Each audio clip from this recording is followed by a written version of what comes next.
How to share a Miro board with guests. So first go to your Miro dashboard and then just look for your board. So for example, I want to share this board of mine, so just click on the three dots here and then just click on share.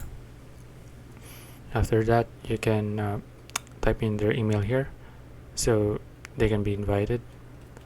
So if you want to at least use a link to invite the people that you want to share this board to, so just click on copy team invite link here and then you can send it to anyone using Messenger, WhatsApp, or email the link. So if you want to, you can see a drop down here, so you can change their permissions or their access here. If you want them to only be able to view the board, you can choose this one, or if you want them to be able to comment or edit or access, you can choose among these options here.